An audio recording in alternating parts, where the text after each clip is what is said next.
Magandang araw po sa inyo, Sir Blair. Lalong-lalo na po sa mga giliw ninyong tagapakinig at taga-suporta sa inyong YouTube channel.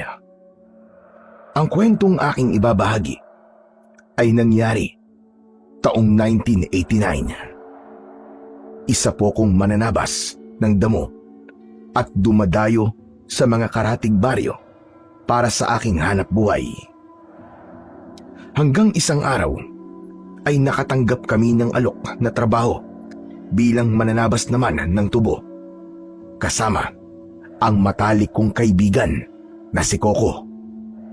Kaya lang, ang baryong aming pupuntahan ay sikat dahil sa mga namatay na mananabas sa lugar na yon. At dahil sa aking matinding pangangailangan para sa aking amang may sakit, tinanggap ko ang trabaho sa kabila ng panganib. At sa pagpunta ko sa baryo ng Santilro, hindi ko akalain na magaganap ang nakakakilabot na pangyayari sa buhay ko na hindi ko po makakalimutan. Bago ko nga po pala simulan ang aking istorya, kilalanin niyo na lamang po ako sa pangalang Pablo. At ito ang aking kwento. Pablo, sigurado ka ba talaga sa binabalak mong gawin, ha? Tutuloy ka ba talaga pagpunta sa baryo ng Santilro? Aba, bakit hindi naman ako tutuloy sa pagpunta sa karatig baryo? Naroon ang trabaho para sa ating dalawa, di ba? Isa pa, hindi ko kailangan mamili ng trabaho. Lalo pa ngayon na may sakit si tatay at kailangan namin ng pera. Kahit na ba kahit si Mang Doming, hindi siya papayag na pumunta ka sa kinatatakutang baryo na yun. Aba, tsak na mag-aalala siya. Kaya nga hindi ko ipapaalam sa kanya nang di siya mag-alala. Ay nako, dapat pala hindi ko nalang sinabi sa iyo na merong nangangailangan ng mananabas sa baryong yun eh. Hindi tuloy sana ako nag-aalala sa iyo ng ganito. Ano bang dahilan at nag-aalala ka para sa akin? Ano ka ba? Hindi mo ba alam? Marami na ang pinatay na mananabas sa lugar na yun. Kaya nga, sa ibang lugar na sila naghahanap ng mga tauhan eh. Ano naman ngayon kung marami nang pinatay sa baryo na yun? Wala naman tayong ginagawang masama, di ba? Isa pa, kahit saan tayo magpunta, pag oras mo na, wala na tayong magagawa. Kaya kung natatakot ka, di naman kita pipilitin na sumama sa akin eh. Ay nako, kahit ayokong sumama sa'yo, mapipilitan pa rin akong samahan ka. Dahil kargo konsensya ko kung may mangyaring masama sa'yo sa lugar na yon. Teka nga, ano ba kasi ang dahilan at marami ang pinapatay na mananabas sa baryong yun? Ay nako, pambihira ka naman, oo. Huwag mong sabihin na hindi mo alam ang kumakalat na balita tungkol sa lugar na yon. Ang mananabas na pinapatay sa baryong yon ay pinatay sa brutal na paraan. Walang makapagsabi kung sino ba talaga ang totoong may gawa nun sa kanila at kung ano ang dahilan ng pagpatay. Bakit? Ano ba ang itsura ng katawan ng mga biktima? Paano mo nasabing brutal ang pagkakapas lang sa kanila? Aba, lahat daw ng mananabas na natagpuan na patay sa lugar na yon ay laslas ang leeg, putol ang kalang kamay at natutuyo ang katawan na para bang naubos ang kanilang dugo. Ang sabi pa nga kagagawad daw yun ng mapagiganting nila lang. Yung tao raw na may galit sa mga mananabas. Kwento lang naman pala yun eh. Wala pa naman palang nakapagpapatunay na tao talaga ang may gawa nun sa mga biktima. Isa pa, trabaho ang pupuntahan natin dun. Hindi yung mga kung ano-ano nangyayari dun. Ay nako naman, oo. Ewan ko sa'yo. Kahit kailan ka talaga, hindi ka marunong matakot. Sa Diyos lang ako natatakot. Pero kung sa kapwa nating tao, may pagtayuan ng balahibo, hindi yun mangyayari sa akin. Ikaw na nga ang bahala. Kahit pa siguro gumulong ako dito sa lupa at maglupasay, hindi magbabago ang pasya mo. Mabuti naman at alam mo.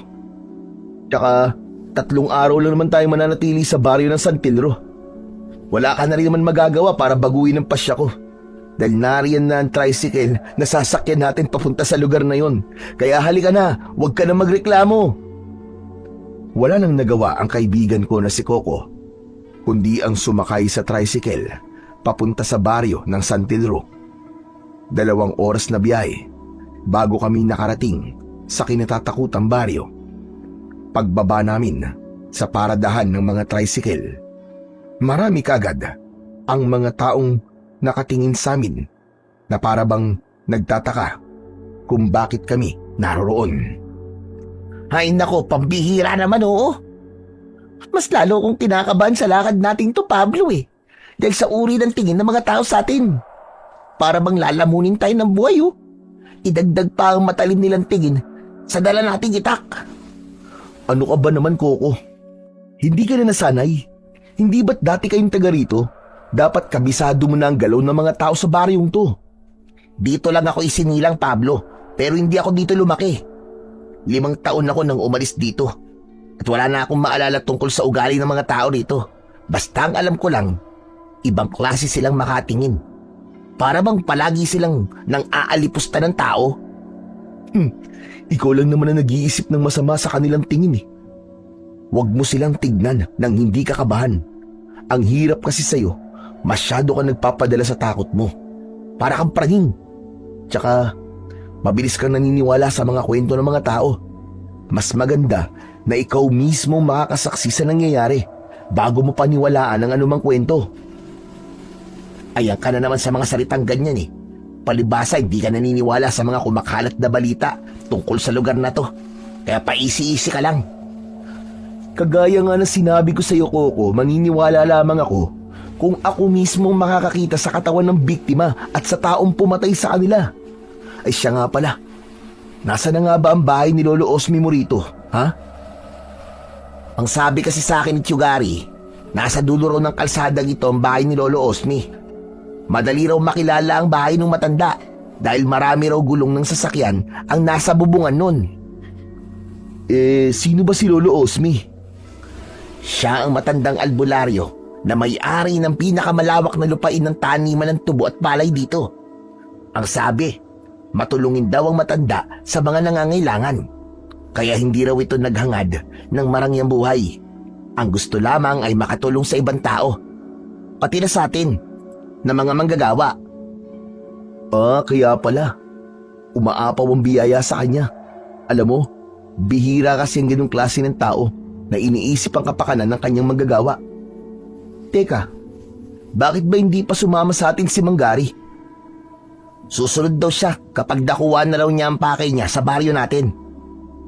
Ganun ba? Talaga to si Manggari oh. Masyadong malihim. Hindi pa sinabi sa'yo kung ano ang bagay na kukunin niya sa baryo natin? Sa pagkakaalam ko, maniningil daw siya ng pautang eh. Maibalik ko nga ang usapan tungkol kay Lolo Osmi. Bakit kaya napakabuti na matanda sa mga tao, no? Ano kayang dahilan, no? Hindi ko alam kung anong totoong dahilan ng kabutihan ni Lolo Osmi sa mga tao. Kaya lang, sa kabila ng kabutihang ipinakita ng matanda sa mga tao, may isang tao pa rin na para bang galit na galit sa matanda. Karamihan kasi sa mga pinatay sa baryo noong nakaraang araw ay mga tauhan niya. Yun ang sinasabi kong nakakakilabot na pangyayari sa baryong to. Hinding-hindi yun mangyayari sa ating Coco. May gabay tayo ng Panginoon, kaya huwag ka mag-alala. Walang mangyayaring masama sa atin. Wala nang nagawa ang kaibigan ko na si Coco nang mauna akong maglakad sa kalsada. Magmula kanina ay hindi namin pinag-usapan ang tungkol sa pagkamatay ng mga mananabas sa lugar na yon. Pagkalipas ng ilang minutong paglalakad, narating namin ang tapat ng bahay ni Lolo Osmi. Tao po! Tao po! Sandali lang, Pablo. Para yatang walang tao dito ah. Meron yan. Baka mahina lang ang pandinig ni Lolo Osmi. Magtatawag pa sana ulit ako sa matanda. Nang mula sa pintuan ng balkonay, lumabas ang 5 lalaki na puro may sakbit na itak sa kanilang bewang. Nagbibilang sila ng pera habang nakangiti. Pagtapat nila sa amin, sinulyapan at tinitigan ako ng isang lalaki. Saka siya lumapit sa akin. Hoy! Sino kayo Anong kailangan niyo sa may-ari ng bahay na to? Mawalang galang na ho. Andyan ho ba si Lolo Osme? Tanungan ba ako na nawawalang kalabaw, ha? Bakit hindi mo alamin kung may tao sa loob? Teka, parang di kayo taga rito, ah. Hindi nga kami taga rito. Kaya nga nagtatanong ako sa iyo eh. Aba, parang presko ang dating mo sa akin, ah. Teka nga, kayo siguro yung mga bagong mananabas sa tubuan ni Lolo Osme, no? Ang mga baguhan pa naman ay mga sip-sip sa trabaho. Huwag mo akong itulad sa iyo, Brad.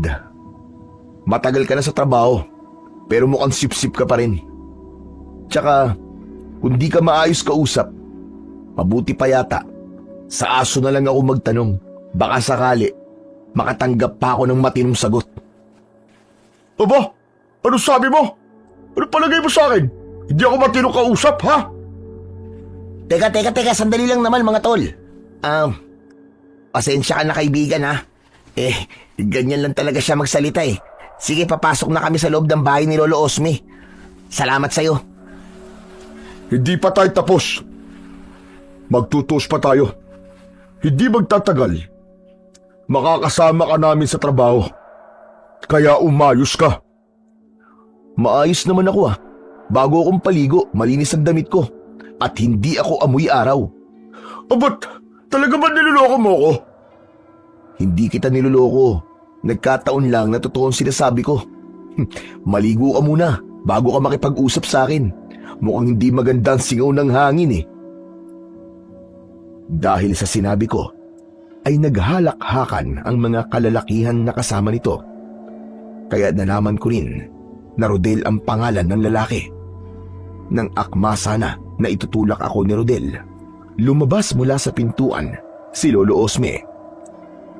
Sandali lang, anong kaguluhan yan, Harodel? Wala po, Lolo Osme. Nagtatanong lamang po sila kung ito raw ba ang bahay nyo. Ganun ba? Hala, sige na. Makakalis na kayo, Rodel. Ituloy nyo na ang trabaho nyo sa palayan. Itambak nyo ang naani ninyong palay sa ilalim ng puno. Huwag kayo magpapakabi, ha? Opo, Lolo Osme. Sige po, tutuloy na po kami. Isang tango ang naging tugon ni Lolo Osme kay Rodel. Bago ito umalis, ay tinapunan muna niya ako ng masamang tingin.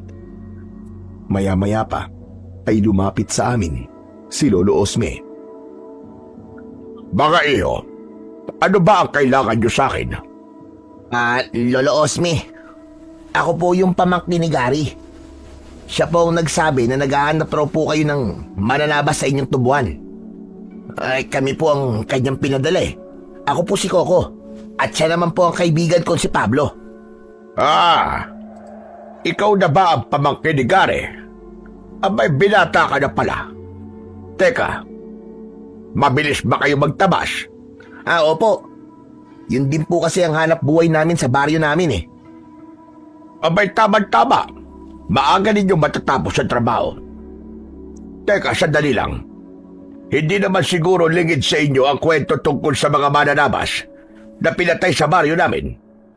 Hindi ba kayo natatakot na manatili rito? Hindi po kami natatakot. Isa pa po, trabaho naman po ang ipinunta namin dito eh. Mabuti naman kung ganon. Saka bawal magpagabi sa bukid.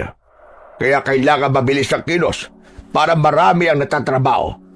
Nagkakaintindihan ba tayo? Opo, Lolo Osme. Naiintindihan po namin.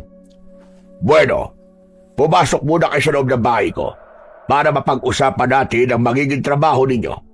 Pansamantala, ay dito muna kayo tutuloy sa kubo ko hanggat hindi natatapos ang trabaho sa bukid.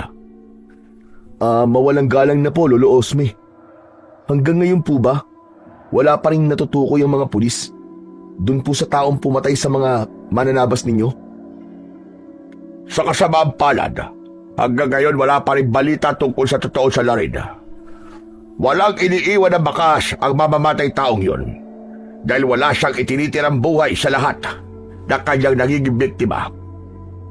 Malaki ang perwisyong idinudulot niya sa pamumuhay namin lahat dito dahil natatakot na ang mga tao na magtrabaho sa akin bilang mananabas.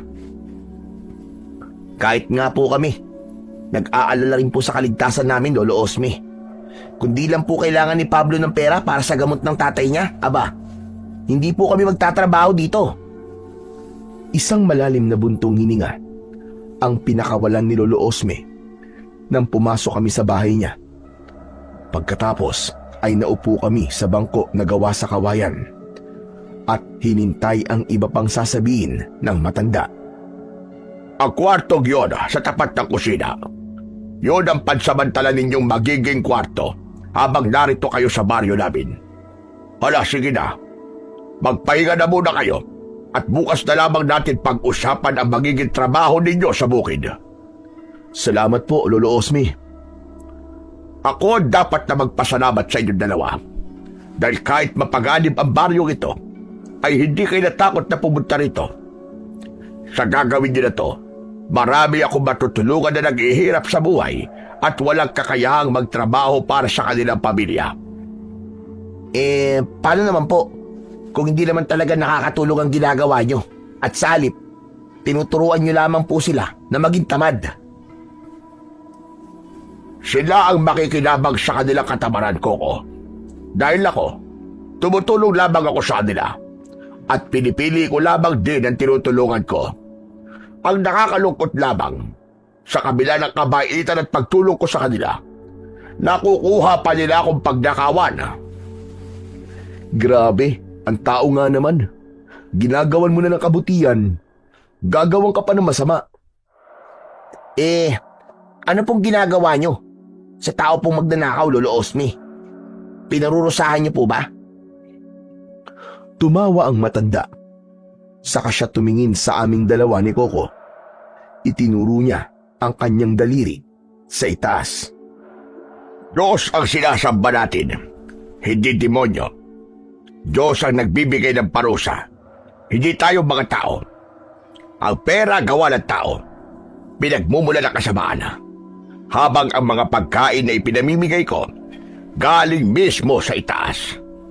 Maraming kasalanan ang nakukuha sa mga makabundong bagay. Kaya mag-iingat kayo. Tandaan nyo sa bandang huli, kaligtasan ng ating mga kaluluwa ang mahalaga. Napakabuti niyo po, Lolo Osme. Ipinahiwatig niyo po na Diyos na ang bahalang magparusa sa mga taong nagnanakaw po sa inyo. Di bali na magtiis kesa magnakaw o gumawa ng kahit na anong kabalbalan. At ang pagtitiis, tandaan nyo, lagi ninyong ipagpapasa Diyos. Kaya sila rin ang magdudusa sa gagawin nilang kasalanan sa ibang tao. Kaya hindi ako tumitigil sa pagtulong sa mga taong kapuspalad. Kahit pa nga merong humahad lang sa akin sa pamamagitan ng pagpatay niya sa aking mga tauhan. Pati po ba sa taong pumatay? Ganyan rin po ba ang katwiran niyo, Lolo Osme? Paano naman po ang mga nagiging biktima? Ang tao na pumapatay ng kapwa-tao ay walang kapatawaran sa kabilang buhay. Tiyak na hindi makaliligtas sa parusa ang gumagawa ng ganon. Ngunit ang lahi ng matuwid ay siyang maliligtas. Darating ang oras na merong isang tao na pupuksa sa taong pumapatay ng kanyang kapwa. Maghintay lamang siya. Alam ko na merong Diyos na magpapadala ng taong pupuksa sa kasamaan ng taong pumatay sa aking mga tauhan. Bumakas ang lungkot sa mukha ng matanda bago siya nagpaalam sa amin na magpapahinga muna sa kanyang silid. Halika na, Pablo. Silipin na natin ang magiging kwarto natin. Teka. Akala ko ba ihatid mo lang ako? Bakit parang nagbago na yata ang isip mo? Natauhan ako sa mga sinabi ni Lolo Osme. Hindi karasan ang makakapagpatigil sa taong gustong tumulong sa kapwa.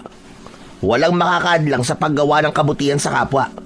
Dahil may Diyos na handang magparusa sa mga taong gumagawa ng masama. Tama ka, Coco. Salamat tol. Kaibigan talaga kita. Siyempre naman, walang iwalan, no? Sabay kaming napahalakhak ng tawa habang papasok kami sa loob ng aming magiging kwarto. Maganda naman ang unang araw namin sa baryo ng San Telro. Saksi kami sa kabutihan ni Lolo Osme. Kinabukasan ay sinamahan kami ng matanda sa kanyang tubuan para magtabas muna ng damo. Sa kanya kami iniwan dahil may pasyente raw itong dumating. Tol, makatagal kaya tayo sa baryong to? Bakit mo naman naitanong yan? Kasi tignan mo, ang lawak ng tubuan ni Lolo Osme. Tapos, tayo lang ang maglilinis nito? Aba, parang mahirap yun ah. Hindi ba't ang iba naman ay nasa palayan, nag-aani sila ng palay? Tsaka mabuti na yung ganito na tayo lang ang nagtatrabaho sa lugar na to para iwas gulo na rin. Lalo na kung tungkol kay Rodel. Sa simula pa lang mainit na ang dugo ko sa kanya. Pareho tayo, tol. Para kasing masyadong mayabang yung lalaking yun. Akala ko nga magsusuntukan na kayo kahapon eh. Mabuti na lang din at hindi natuloy. Dahil kung hindi, basag talaga sa akin ang pagmumukha niya. Akala mo kung sino Mananabas din naman na kagaya natin. Sarili nga niyang amoy, hindi maasikaso. Tapos pakikialaman pa niya tayo. Tama ka riyan. Ay nako, wag na nga natin pag-usapan ang tungkol sa taong yun. Nakakainit lamang ng ulo eh. Hala, sige na. Tapusin na lang natin ang pagtataba sa mga damo nang makauwi na kagad tayo sa bahay. Bigla kasing sumama ang pakiramdam ko eh. Ewan ko ba kung bakit. Aba tol, bawal magkasakit Nasa ibang baryo tayo kaya umayos ka. Ayoko mag-alaga ng pasyente Pambihira ka naman. Ano ko bata para alagaan mo? Wala akong sinabi, basta ayoko lang na nag-aalaga ng taong may sakit tapos. Ipinagpatuloy namin ni Coco ang pagtatabas sa mga damo. Pagsapit ng 4:00 ng hapon, nagpasya na rin kaming umuwi. Nadatnan namin si Lolo Osme. Kausap niya ang isang lalaki. Pasensya ka na, Ador. Talagang wala akong maibibigay na pera sa'yo. Alam mo naman na malaki na gastos ko sa pagpapalibing sa mga tauhan ko. Kung gusto mo magdala ka na lang muna ng mga bigas. Bigas? Bakit bigas ang ibibigay mo sa akin? Pera ang hinihingi ko, Lolo Osme. Bakit ang ibang tao nabibigyan niyo agad ng tulong? Samantalang ako, na tunay niyong kadugo, wala kayong maibigay sa akin na pabor. Mas gusto niyo pang tumulong sa patay kaysa sa akin na buhay. Hindi naman sa ganon, Ador. Palagi naman akong tumutulong sa'yo, hindi ba? Ngayon lang kita hindi na pagbigyan. Dahil alam ko na gagamitin mo lang ang pera sa pagsusugal mo. Kung bigas naman ang kailangan mo, aba, marami ako dyan sa kusina. Kumuha ka hanggat gusto mo. Kung sa bagay, pwede ng bigas. Ibibenta ko na lang para maging pera. Ay nako, hindi pwede yun. Huwag mo nang ibenta ang bigas. Ipakain mo na lang sa pamilya mo. Ang dami mo naman sinasabi. Magbibigay ka ba o hindi? Naalarma kaming dalawa ni Coco nang hawakan ni Ador ang braso ni Lolo Osme. Kaya naman, agad kaming lumapit sa kanila. Teka, mawalang galang na po sa inyo. Pero mali naman po yata na sinasaktan niyo po si Lolo Osme. At sino ka naman pakialamero ka? Hindi na po malaga kung sino ako. Ang malaga, bitiwan niyo ang braso ni Lolo Osme. Abatan lintik na to Inuutusan mo ba ako? Sandali lang, teka, tama na. Ador, hala sige na. Bitiwan mo na ang braso ko. Ibibigay ko na sa iyo ang bigas. Huwag mo lang guluhin ang mga bisita ko. Ano? Bisita? Ibang tao na pinatutuloy mo sa bahay mo, habang ako nakikitira sa sirang kubo habang naghihintay ng limos mo. Ibang klase ka ring matanda ka, no? Nagtatrabaho sila sa akin at hindi sila taga rito. Kaya kung kukunin mo ang mga bigas ko, sige na, kunin mo na. At makakaalis ka na rito. Pabalyan na itinulak ni Ador si Lolo Osme na agad ko namang nasalo para hindi ito tuluyang matumba. Umalis naman sa aming harapan si Ador. Ang sama naman ng lalaking yun, Lolo Osme. Hayaan nyo na siya para walang gulo. Sanay na ako sa ugali niya. Mas lalo lamang lumala ang kanyang pananakit. Magmula nang malulog siya sa sugal. Bakit niyo po hinahayaan? Nasaktan niya po kayo. Mamimihasa yan.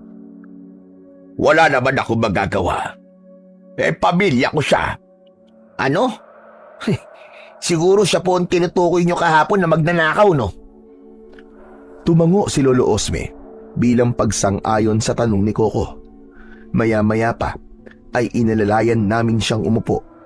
Kasunod ng paglabas ng bahay ni Ador. Buhat ang isang sakong bigas. Awa ang naramdaman ko kay Lolo Osme. Sa kabila ng pagiging mabuti niyang tao, may mga tao pa rin na nagsasamantala sa kanyang kahinaan. Mabuti naman at natapos ninyo ng maaga ang pagtatabas sa mga damo. Hindi po namin natapos ang tabasin, Lolo Osme. Umuwi lang po kami kagad dahil masama raw po ang pakiramdam ni Coco eh. Kaya ako na lang po magtutuloy bukas ng natira naming trabaho. Aba, kailan pa masama ang pakiramdam mo, ha, Coco? Kanina lang pong umaga, Lolo Osme. Gusto ko na po magpahinga. Talagang mabigat lamang po ang pakiramdam ko. Hala, ay sige na. Magpahinga ka muna. Mamaya ay pupunta na lamang kita sa silid mo para gamutin ang sakit mo. Agad na tumayo si Coco at pumasok siya sa loob ng kanyang silid. Muli namang nagsalita si Lolo Osme habang nakatingin sa akin.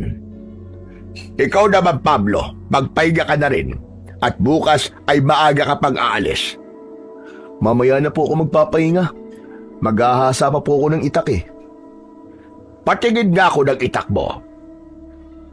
Iniabot ko kay Lolo Osme ang itak. Hinugot yun ng matanda sa kaluban nito, saka pinagmasdan ng mabuti ang talim. Napatitig siya sa akin ng matagal. Gaano na ba katagal sa'yo ang itak na ito, iho? Mula pa po ng 5 taong gulang ako. Palagi ko na pundala ang itak na yan at madalas ay ginagamit ko po sa pangunguhan ng gatong. Sino ang nagbigay sa'yo nito? Ibinigay po kasi sa akin yan nang namatay kong lolo na si Lolo Gastor. Ang sabi po niya, ang edad daw po ng itak na yan ay halos 100 taon na. Hindi lang 100 taon ang edad ng itak na to, Pablo. Nagtataka ko kung paano ito napunta sa'yo. Alam mo bang ang nagmamay-ari ng itak na ito ay isang mahusay na mananabas? Ang pangalan niya mismo ang nakaukit sa talim nito. Siya, si Baldubino, ang dakila at malupit na mananabas noong kapanahunan niya. Siya nga po nagmamay-ari ng itak na yan. Siya rin po ang lolo ni Lolo Gastor. Teka, paano niyo po nalaman ang tungkol sa itak ko? Dahil sikat ang kwento ng itak ni Baldubino, hanggang sa nagpasalid-salin ng istorya ng mga matatanda tungkol sa kabayanihang ginawa niya. Kaya bihirang tao lamang ang hindi nakakakilala sa kanya. Ako nga po, ngayon ko lang po nalaman ang tungkol sa kanya. Ang alam ko lamang po ay ang tungkol sa ginawa ni Lolo Gastor nang iligtas niya po ang mga tao laban sa mga pirata gamit po ang itak na to. Naniniwala ka ba na minsan ang nailigtas ng itak na to ang baryo namin? Ang itak na ito ang pumatay sa mga nilalang ng kampo ng kadiliman. Kung tutusin, wala na ang talas nito kumpara sa dati na hawak pa ito ni Baldubino. Biglang nawala ang talas ng itak nang mamatay siya. May paniniwala na mahiwaga raw ang sandatang to at kadalasan ay tinatamaan daw ng naglalakad na bolang kidlat. Ano ho? Bolang kidlat? Oo, bolang kidlat. Ang bolang kidlat ay yung madalas na lumilitaw kapag may ulan, kulog at kidlat. Kadalasan, lumilitaw rin kapag masama ang panahon o di kaya naman kapag may bagyo. Kaya mag-iingat ka, baka ikaw ay mapahamak kapag palagi mo itong dala. Pero matagal ko na po itong dala eh. Wala pa naman po nangyayaring masama sa akin. Hindi ko sinasabi sa ito para takutin ka, Pablo. Ang gusto ko lang ay maging handa ka sa posibleng mangyari sa'yo habang dala mo ang itak na yan. O hala, sige na. Maghahanda muna ako ng hapunan natin. Tumayo ang matanda at ibinalik sa akin ang itak. Naiwan akong natitigilan habang pinagmamasdan ang talim ng sandata ko. Dahil sa mga nalaman ko, hindi agad ako dinalaw ng antok. Kinabukasan ay maaga akong bumangon sa higaan. May lagnat si Coco, kaya ako na lang ang mag-isang nagpunta sa bukid. Pagdating ko sa tubuan, ay sinimulan ko ng linisin ang mga damo. Naku, tanghali na pala. Munti ko na makalimutan ang oras ng pagkain Agad akong nagtungo sa malaking puno kung saan naroon ng pagkain na iniwan sa akin ni Lolo Osme. Kaya lang, si Ador ang nadatnan kong kumakain ng aking baon. Pasensya ka na. Nagutom ako kaya itong pagkain mo na lang ang nilantakan ko. Total naman, si Lolo Osme nagluto nito eh. Masarap talagang magluto matandang yun, ibang klase. Hindi ako nagsalita. Sa halip, tinignan ko kung may natira pang pagkain sa lagayan. Kaya naman, dismayado ko nang makitang walang natirang pagkain para sa akin. Sobra naman po yata ang ginawa nyo. Kahit sana kumain kayo ng pagkain ko, nagtira man lang sana kayo para sa akin. Ang damot mo naman. Tsaka nagugutom ako eh. Pero gutom din po ako at pagod. Ano naman po ang lakas na magagamit ko kung walang laman ng tiyan ko, di ho ba? Aba, problema mo na yun. Lintik na to. Si Lolo Osme naman na nagluto ng pagkain mo Kaya ano bang problema mo Wala po akong problema. Kaya lang, kayo na po nagsabi na para sa akin ang pagkain na yan. Bakit niyo po kinain? O ano? Magsusumbong ka ba kay Lolo Osme Kahit naman magsumbong ka wala rin naman magagawa matandang yun. Nakakainis. Mas gusto niyang tulungan ng masasamang ugali na kagaya mo. Hindi po masama ang ugali ko. Hindi lang talaga magandang ginawa niyo. Ang laki-laki ng katawan niyo Hindi kayo magtrabaho ng marangal para mapakain niyo ng maayos ang sarili niyo. At huwag niyo po sanang kalimutan na meron kayong pamilya na umaasa sa inyo. Mabuti kayo busog. Paano naman ang asawa at anak niyo? Sige nga. Dala ng galit ni Ador, ibinato niya sa akin ng plato na agad ko namang naiwasan. Tumayo siya at akma na dadakutin ang aking damit, ngunit kumilos agad ako. Nahawakan ko kagad ang kanyang braso. Matatanggap ko. Nalamunin niyo ang pagkain ko. Pero ang saktan ako. Aba, hindi ko po matatanggap. Baka dito palang itumba ko na ho kayo. Huwag niyo akong subukan. Kahit dayo lamang ako rito. Hindi niyo kilala ang pagkatao ko. Matapang ka kahit wala ka sa sariling teritoryo mo Bitiwan mo kamay ko. Baka patulang kita. Kung saan ako nakatayo, yun ang teritoryo ko. Hindi rin ako pumapatol sa matanda. Pero kapag nasaktan ako, kahit anak niya, idadamay ko sa galit ko. Biglang natigilan si Ador dahil sa sinabi ko. Hinablot niya ang kanyang braso mula sa aking kamay. Saka siya umalis at naglakad papalayo sa akin. Pinagmasdan ko naman ang nagkalat na lagayan ng pagkain sa damuhan bago ako napatingin sa gawi ni Ador. Anak ng putya, oo. Kapag minamalas ka nga naman. Wala nang natira sa pagkain ko. Wala na akong nagawa kundi ipagpatuloy ang trabaho. Natubig lang ang laman ng aking tiyan. Dahil sa kagustuhan kong matapos ang tabasin, hindi ko namalayan na 5:00 na pala ng hapon. Biglang kumulog, kasunod ng kidlat. Maya-maya pa, bumuhos ang malakas na ulan at umihip ang hangin. Teka, bigla naman yata ang pagsama ng panahon. Wala pa naman akong masisilungan dito dahil walang bahay rito. Pambihira, Kapag kinakapitan ka talaga ng kamalasan, oo. Walang pinipiling oras Akma na sana akong hakbang para sana umuwi sa bahay. Ngunit bigla akong nakarinig ng ingay mula sa aking likuran.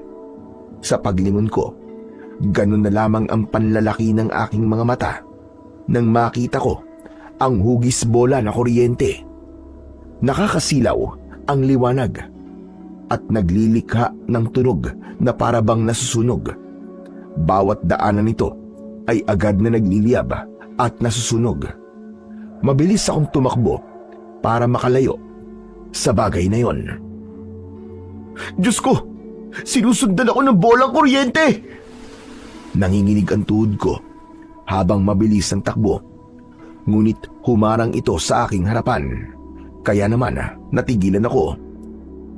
Diyos ko, Panginoon ko! Iligtas niyo po ako mula sa bolang kidlat na ito!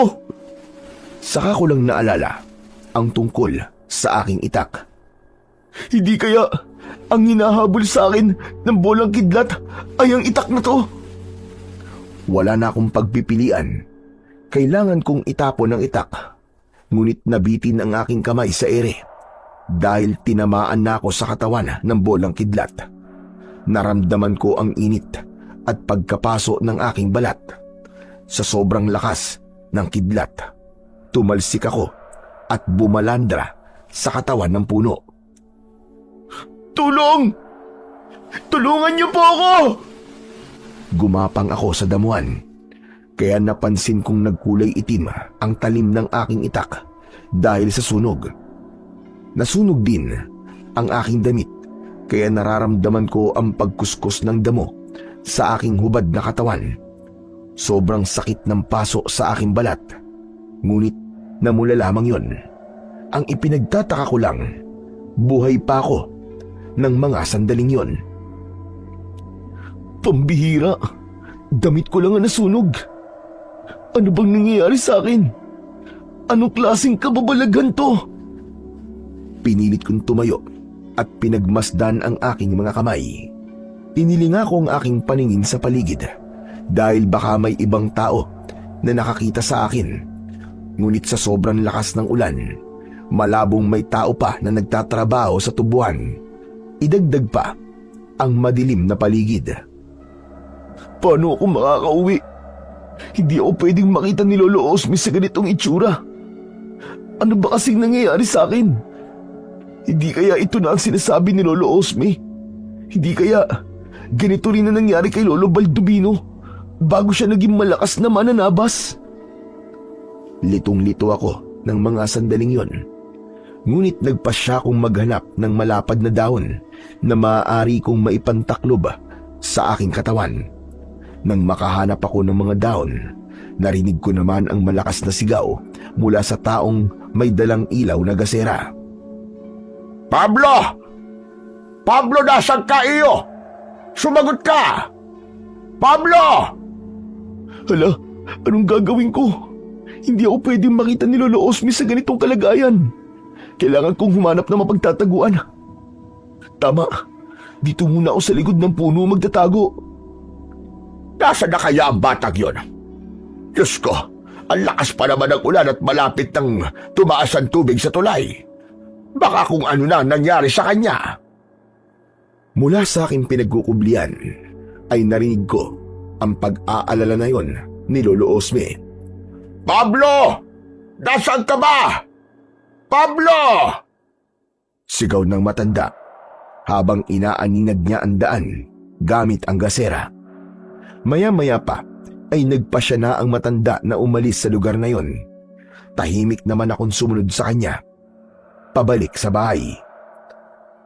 Pagkalipas ng ilang minutong paglalakad, narating na ng matanda ang kanyang bahay. Luminga muna ito sa paligid bago tuluyang pumasok sa loob. Sa pintuan ng kusina, doon ako dadaan. Tamang-tama, may damit akong nakasampay sa likod ng bahay. Mabilis akong kumilos. Nilapitan ko ang aking mga damit sa sampayan. Nang tuluyan akong makapagbihis, maingat akong pumasok sa loob ng kusina. Pero nagulat ako nang bumungad sa aking harapan si Lolo Osme. Abay lintik na batang ire. Muntik na akong himatayin sa gulat. Saan ka ba nagpunta? Bakit ginabi ka na sa pag-uwi? Nag-alala ako sa iyo kaya pinunta kita doon sa bukid. Pero wala ka naman doon. Pasensya na po kay Lolo Osmi. Inabutan po kasi ako ng malakas na ulan sa daan eh. Hindi ba't sinabi ko naman sa iyo na huwag kang magpapagabi sa daan, lalo na sa labas ng bahay? Abay mahirap na. Baka mamaya, matsyempohan ka ng mananabas ng tao. Saglit na tumigil ang matanda sa pagsasalita nang mapansin niya ang sugat ko sa katawan at sa itsura ng aking itak. Teka, sandali. Ano nangyari sa'yo? Bakit may sugat ka sa leeg na para bang paso? At ang itak mo, mukhang sunog. Saan ka ba talaga nanggaling, ha, Pablo? Hindi kagad ako nakapagsalita dahil wala akong maisip na dahilan kung paano ko maiiwasan ang tanong ni Lolo Osme. Naku, Diyos ko po. Hindi kaya ba'y nangyari sa'yo kanina habang nasa tubuan ka? Pasensya na po kay Lolo Osme. Bala ko po sanang ilihim sa inyong totoong nangyari sa akin kanina eh. Kaya lang hindi ko na po maitatago ang sugat at ang kulay ng aking itak. Huwag ka na magpaliwanag. Batay sa itsura mo, pati sa itsura ng itak mo, tinamaan ka na naglalakad na bolang kidlat, tama ba? Opo, Lolo Osme. Napuruhan po ng kidlat ang talim ng aking itak. Pero hindi ko po alam kung paano to nangyari. Kung paanong buhay pa po ako hanggang ngayon. Dahil iniligtas ka ng itak ni Baldubino. Muling kinilala ng bolang kidlat ang itak ng isang mananabas. Ho? Ano pong ibig sabihin nito, Lolo Osme? Maaaring ikaw ang bagong sugo. Ikaw ang ipinadala para tapusin ang kasamaan ng taong mananabas. Kaya lang, isa rin itong palatandaan ng paglitaw ng kampo ng kadiliman. Isang napipintong pagsalakay ng mga nilalang na mag-aasik ng lagim sa baryo namin. Masama itong pangitain, Pablo. Nilalang ng dilim? Paano po nangyari yun? Tsaka di ba sabi nyo, natalo na po ni Lolo Baldubino ang mga nilalang na nagtatago sa dilim. Kaya, imposible po na merong ganong klaseng nilalang sa panahon ngayon. Walang pinipiling oras sa paglitaw ng kampo ng kadiliman, Pablo. Lalo na kung ang taong tatawag sa kanila ay may karunungang itim. Muling mabubuhay ang mga aswang kung merong mag-aalay ng kaluluwa sa hari ng dilim. Palagi mo't tatandaan, kapag lumitaw ang sandatang mga katalo sa masamang elemento, nangangahulugan na merong panganib na darating mula sa kadiliman. Dahil isa itong babala. Pero isa lamang po akong hamak na mananabas ng damo. Wala po akong alam sa pakikipaglaban. Isa pa, nasunog po ang talim ng itak ko. Tuluyan na nga pong nawala ang talas eh. Kaya imposible po ang sinasabi nyo. Bakit hindi mo subukan ang itak? Kapag umitim ang talim, mas matalas yun. Saglit akong napatitig sa muka ni Lolo Osme. Pagkatapos, ay itinaga ko sa lamesa ang itak. Ganun na lamang ang panlalaki ng aking mga mata. Nang mahati ko yun, hindi agad ako nakapagsalita dahil sa labis na pagkabigla. O ano? Nakita mo na kung gaano katalas ang itak mo? Ibig sabihin nun, ikaw ang sunod na tagapagligtas.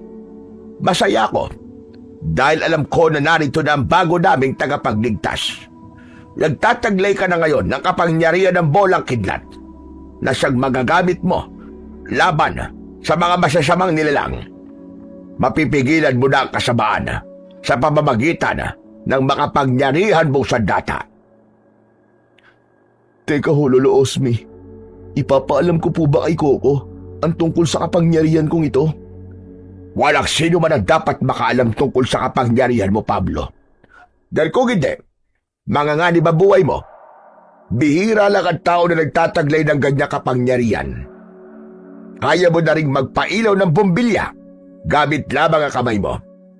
Kapag nakarating sa ahensya ng gobyerno ang kakayahan mo na yan, pag-aagawang kanila at siguradong pag-aaralan ka ng mga siyentipiko. Gusto mo ba yon? Ayoko ho. Sige po, ililihim ko na lang po sa lahat ang tungkol sa kapangyarihan ko. Sa ngayon, magiging banta ka na sa buhay ng taong mananabas. Kailangan ko ang tulong mo para malaman ko kung sino ang totoong pumatay sa mga tauhan ko. Nakahanda po akong tumulong sa inyo, Lolo Osme. Alang-alang po sa ustisyang nararapat sa mga tauhan nyo at sa lahat po ng mga nakatira sa baryong ito. Maraming salamat, Pablo. Panahon na para matapos na ang brutal na pagpatay ng mananabas sa mga tao. Pero, paano po kung nagkamali po kayo ng hinala? Paano kung hindi naman talaga tao ang totoong pumatay sa mga tauhan nyo? Paano po kung kagagawan ng aswang ang pagkamatay nila? Na meron din pong kasanayan sa paghawak ng itak. Teka. Sinasabi mo bang aswang ang totoong pumatay sa kanila? Ganun ba? Opo, hindi po ba't kayo na rin po nagsabi na kasabay ng pagbabalik ng kapangyarihan ng sandata ang paglitaw naman ng masasamang nilalang sa mundo natin? Diyos ko. Oo nga do. Maring tama sinabi mo, Pablo. Ngunit anong dahilan? Bakit ang mga tauhan ko lang ang pinapatay niya? Marami po ang posibleng dahilan. Baka naghihiganti. O kaya naman may lihim na galit sa inyo. Sa dami ng taong nagawang ko ng kasalanan noon, hindi ko na alam kung sino ang totoong kalaban. Sinasabi niyo po bang merong naghihiganti sa inyo? Ngunit anong dahilan? Bakit niya kayo pinaghihigantihan? Isa akong kapitan noon sa baryong ito. 20 taon nang nakakalipas nang ipasunog ko ang bahay ng 5 pamilya na inakusahan ko ng pagnanakaw. Nag-ugat ang lahat dahil sa isang manimparatang. Ang aking anak mismo nagturo sa kanila na sila ang nagnakaw sa bigas na para sana sa mga taong higit na nangangailangan. Pagkatapos po, ano pong nangyari? Namatay sila at lumabas ang katotohanan na ang anak ko pala mismo ang kumuha ng aking bigas at ibinenta sa kabilang baryo. Yun ang posible kong nakikita dahilan kung bakit naghihiganti siya sa akin. Ngunit patay na ang anak ko. Baka isinod niya si Ador, ang aking apo. Kung ganun, maaaring isa po sa pamilya nang ipinasunog ninyo ang nakaligtas at ngayon ay naghihiganti sa inyo. Ako ang may kasalanan. Ako lang dapat ang patayin niya. Huwag na siyang mandamay pa ng ibang tao. Lalo-lalo na ang apo ko. Sobra ko nang pinagsisisihan ang mga nagawa kong kasalanan sa kanila. Kaya po ba bumabawi kayo sa paggawa ng kabutihan sa inyong kapwa para pagbayaran po ang nagawa ninyong kasalanan noon? Oo, Pablo, tama ka. Yun ang katotohanan ko bakit tumutulog ako sa mga tao. Umaasa ako na sana babawasan man lang ang bigat na dinadala ko sa akin dibdib. Gabi-gabi akong hindi pinapatulog ng aking konsensya. May awa po ang Diyos, Lolo Osme. Alam ko po na mapapatawad din kayo ng Diyos. Kaya patawarin niyo rin po kasalanan ninyo nang gumaan po ang pakiramdam niyo. Masama ang ginawa ko, ngunit mas masama ang ginawa ng salarin dahil marami siyang idinamay na ibang tao para lamang makapaghiganti sa akin. Nagkakamali po kayo, Lolo Osme. Malinaw po na naghihiganti siya. Hindi lang po sa inyo, kundi pati na rin po sa mga tao na sumunog sa kanilang tahanan noon. Diyos ko, anong gagawin ko, Pablo? Magsisiman ako, huli na. Hindi ko na mabubura pa ang aking pagkakamaling nagawa. Ikinalulungkot ko pong sabihin, Lolo Osme. Ngunit gaano man ninyo pagbayaran ng inyong kasalanan, hindi po mabubura sa isip po ng taong nasaktan ang nagawa ninyong pagkakamali. Ganun pa man ang paraan na ginamit ng nilalang na yon para makapaghiganti sa inyo. ay kasalanan pa rin sa batas ng tao at ng Diyos.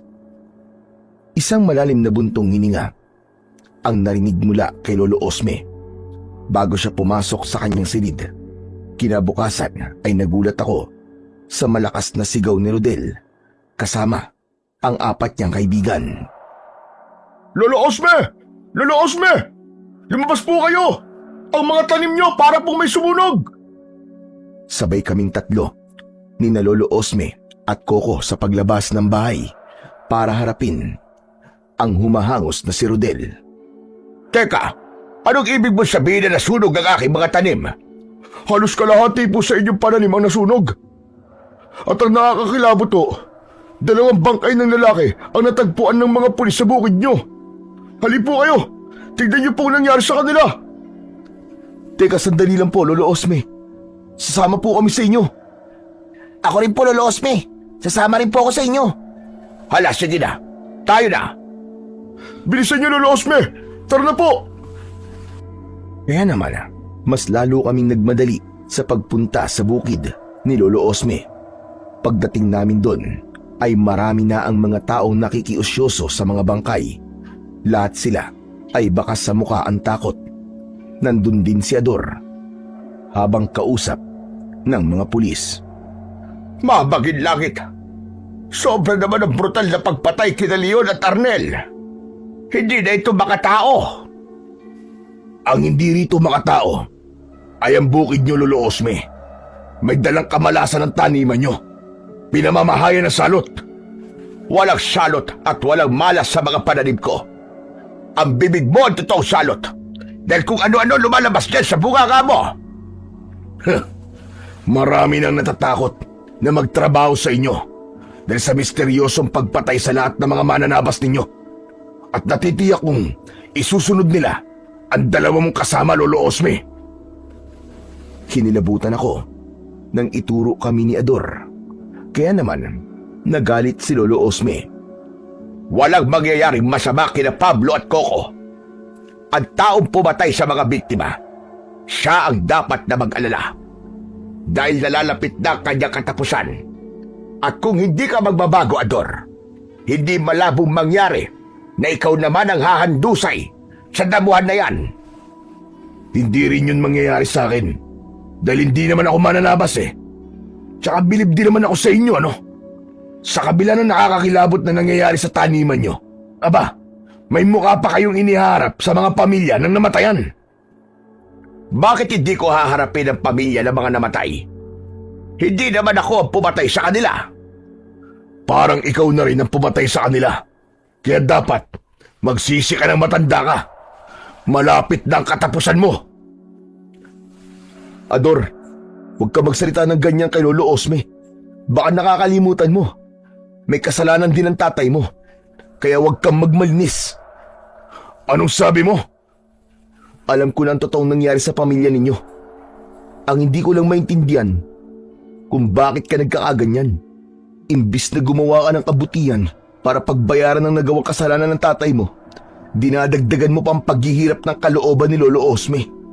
At kung umusta ka, para bang wala siyang nagawang kabutihan para sa'yo. Hoy, huwag kang makialam dito ah. Hindi kita pamilya. Wala kang pakialam dito. Hindi nga kita pamilya.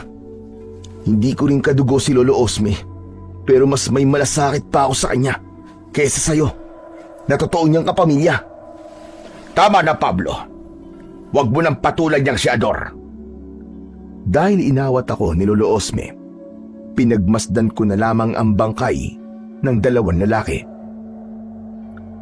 Batay po sa itsura ng kanilang sugat sa leeg. Parang nanggaling sa matalas na itak. Halos balat na lamang po natira sa kanilang leeg.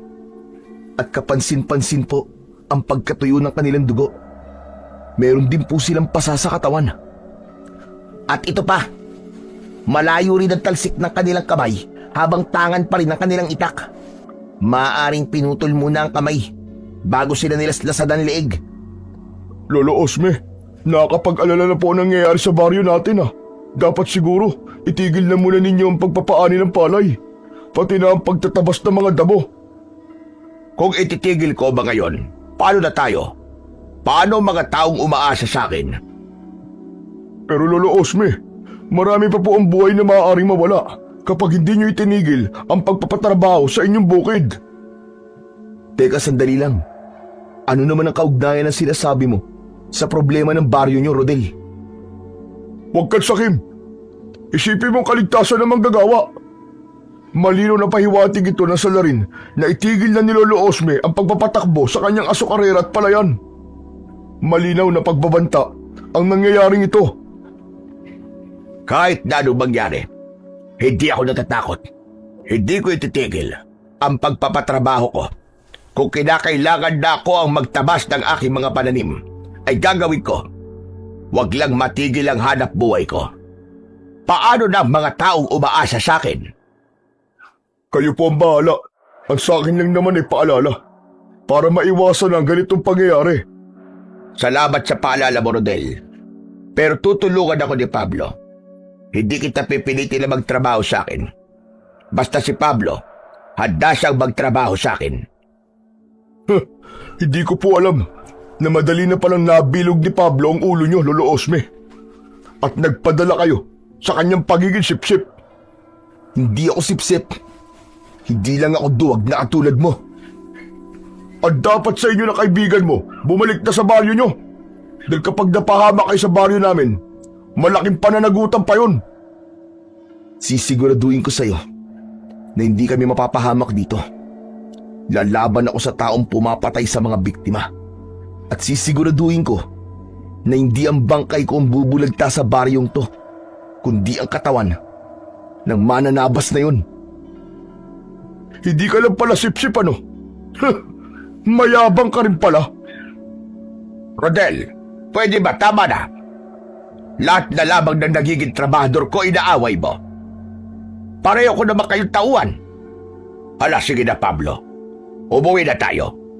Bukas mo na lang ipagpatuloy ang trabaho dito sa bukid kapag nakuha na ng mga pulis ang katawan ng mga biktima. Mabuti pa nga po. Umalis na po tayo sa lugar na to, Lolo Osme. Hindi na kasi maganda ang simoy ng hangin dito eh.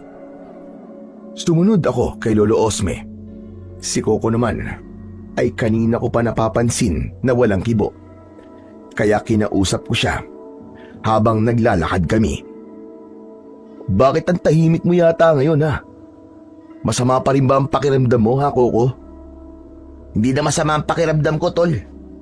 Nag-aalala lamang ako sa kaligtasan natin. Tama naman si Rodel eh. Umuwi na tayo. Aanin natin na malaking halaga na kikitain natin dito. Kung tayo naman ang mapapahamak. Naiintindihan ko naman ang kinakatakot mo, Tol. Pwede ka naman umuwi sa atin eh. Mabuti nga yun nang hindi ako nag-aalala at kahit papano, merong magbabantay kay tatay habang wala ako. Hindi ko naman kayang iwang ka rito, Tol. Hindi ako mapapalagay. Baka mapahamak ka eh. Walang mangyayaring masama sa akin, ano ka ba? Kaya kong sarili ko. Sige na, mag-impake ka na ng mga gamit mo at ihatid kita sa sakayan ng tricycle. Mas makakabuting umuwi ka na muna sa atin. Huwag ka mag-alala. Susunod ako sa'yo. Sigurado ka ba, Tol? Oo nga. Para hindi ka na mag-alala. Ayoko rin naman na mapahama ka rito eh. Malungkot kong tinapik ang balikat ng kaibigan ko. Ipinaalam ko na rin kay Lolo Osme na aalis si Coco. At agad din naman itong pumayag. Kami na rin ang nagatid sa kanya sa sakayan ng tricycle. Nang tuluyang makaalis si Coco, ay saka kami bumalik ni Lolo Osme sa kanyang bahay para mag-isip ng plano. Hindi po natin mahuhuli ang salarin kundi tayo magbibigay ng pain, Lolo Osme. Ano ang ibig mo sabihin, Pablo? Ipapain ko po ang sarili ko para malaman kung sino po ang totoong salarin. Hindi ako papayag sa gusto mo mangyari. Hindi mo kabisado ang kakayahan ng iyong kalaban. Kailangan ko pong subukan ang kapangyarihan ng bolang kidlat. Nakahanda po ako sa maaaring mangyari sa akin. Magtiwala po kayo, Lolo Osme. Tatapusin ko na po ang kasamaan ng aswang na yun. Isang malalim na buntong hininga ang pinakawalan ni Lolo Osme habang nakatingin siya sa akin. Ngunit buo na ang pasya ko. ang ipain ang sarili ko para matapos na ang kaguluhan sa baryo nila. Pagsapit ng gabi ay nagtungo ako sa taniman ng tubo. Nagkunwari akong nagtatabas pa rin ng mga damo. Ngunit biglang may humataw ng kahoy sa aking ulo.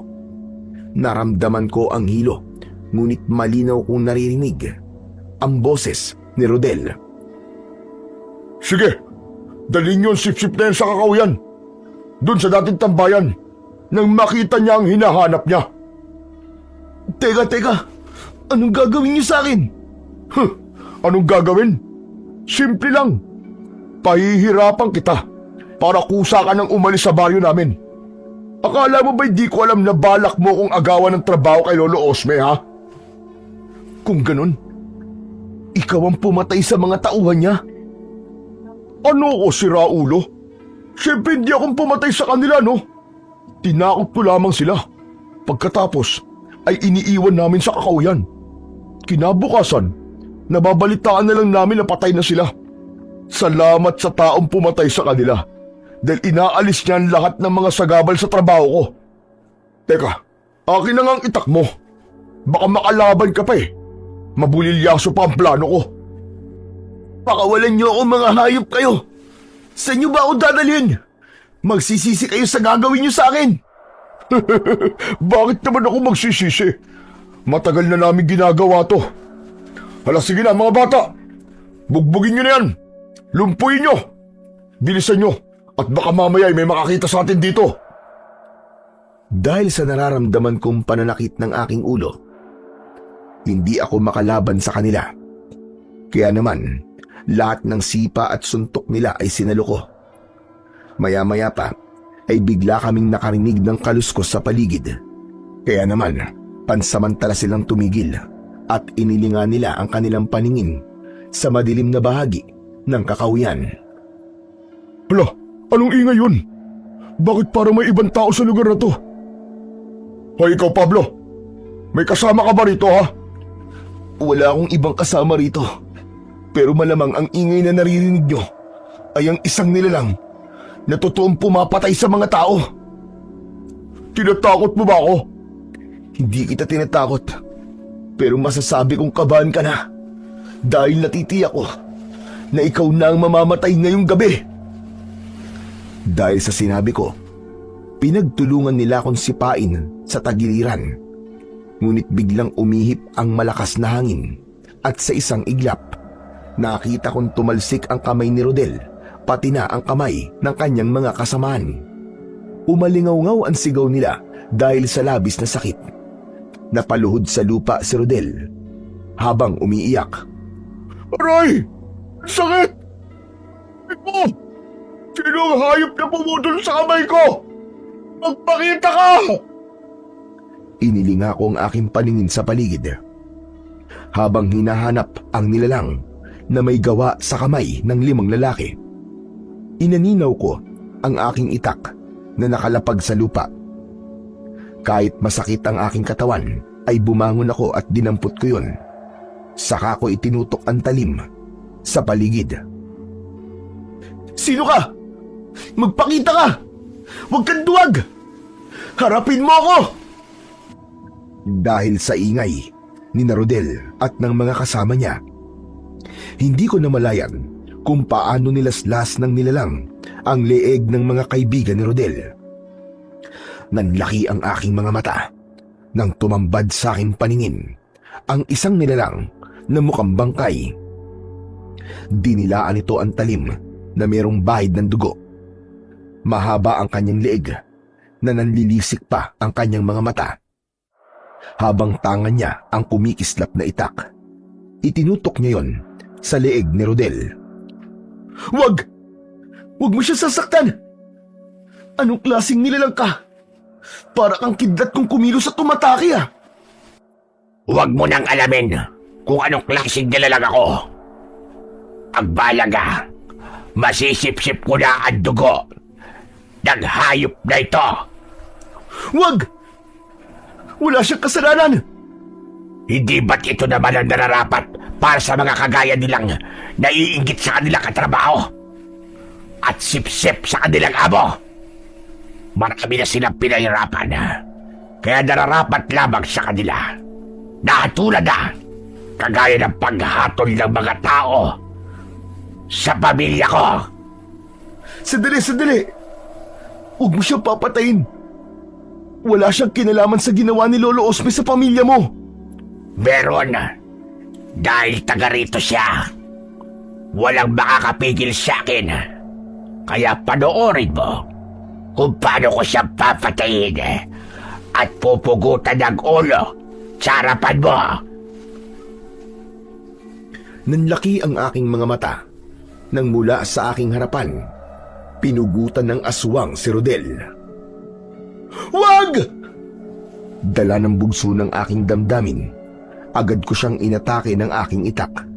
Ngunit nakaiwas siya habang walang tigil sa kakahalakhak. Inatake niya ako ng taga na agad kong naiwasan.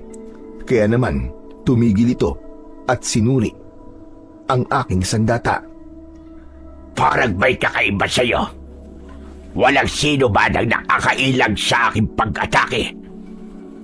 Ngayon lang ito nangyari. Anong meron sa'yo? Bakit? Natatakot ka na ba? Nilalang na nagtatago sa pagiging aswang para pumatay ng taong walang kalaban-laban. Ako ang harapin mo ngayon, hayop ka. Nang makita mo ang hinahanap mo. Ako ang unang sumugod gamit ang aking itak. Sinalubong naman niya ako ng taga. Kaya nagtagpo ang aming talim sa gitna. Malakas ang aswang kahit payat ito. Mapula ang kanyang mga mata na punong-puno ng galit at puot. Galingan mo sa pagtago! Ngayong nakaharap na kita, maliit na mundong ginagalawan mo! Hindi mo ako matatalo. Dahil papatay kita. Masisilayan ng buong baryo kamatayan mo. Kasama ng mga lalaki kita. Habang nagpapambuno kaming dalawa, siniko ko siya na tumama naman sa kanyang muka. Bumagsak siya sa lupa. Nakaagad din naman na bumangon. Tumalon siya ng mataas at pagbagsak niya ay nakaumang ang kanyang itak na agad kong nasalag. Umislap ang talim sa ere at sa muli kong pag-atake sa kanya, naputol ng aking sandata ang kanyang itak. Kaya naman napatras siya ng hakbang at nag-aalalang napatingin sa akin. Siguro naman, alam mo na kung sino kinakalaban mo ngayon. Hindi maaari ito. May kakaiba sa sandata mo. Ikaw ang bagong nakatakda para sa sandata ni Baldomino. Ikaw ang nakatakda. Natatalo sa akin. Mabuti naman at alam mo, hayop ka. Kaya humanda ka na. Muli ko siyang inatake ng taga. Ngunit bigla siyang kumaripas ng takbo. Sinundan ko pa siya sa kakahuyan. Pero sinalubong naman ako ng mga aswang. Natigilan ako dahil marami sila. Diyos ko, masyado silang madami. Ano? Natatakot ka na ba? Sige lang, lumaban ka. Pero bago yon, harapin mo muna ang mga alagad ko. Sila lang naman ang mga biktimang pinatay ng mga tao rito. Na dahil sa maling paratang, isang pagkakamali ang labanan ako. Mapabagsak mo man ako, babangon ako, at dudurugin kita. Hindi ka magtatagumpay sa mga binabalak mo. Kahit na anong mangyari, pipigilan kita. Hindi mo na ako mapipigilan. Kaya't magdasal ka na. Dahil matitikman mo ang pait ng aking pag-iiganti. Hala, sige mga alagad ko. Patayin niyo siya. Ipakilala niyong lahat sa kanya kung sino ang tunay na pinakamalakas na mananabas sa baryong ito. Sabay-sabay na umatake sa akin ang mga nilalang. Hindi ko halos makita ang kanilang paggalaw dahil sa kakaiba nilang bilis. Bigla na lamang silang sumusulpot sa aking harapan at bawat atake nila ay tinatamaan nila ako ng kalmot sa aking katawan.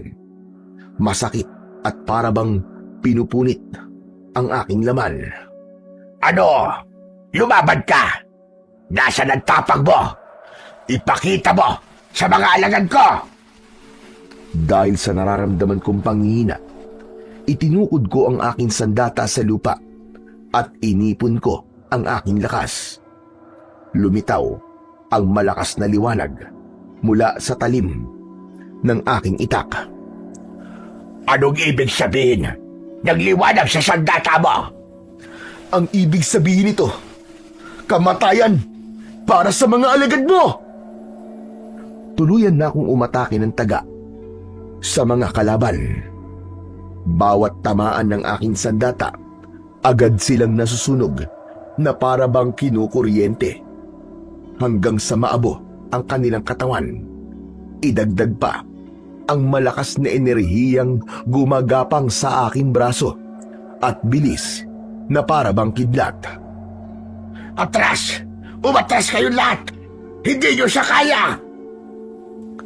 Sinubukan pang tumakas ng mga aswang mula sa akin sandata. Ngunit nahagip pa rin sila ng aking taga.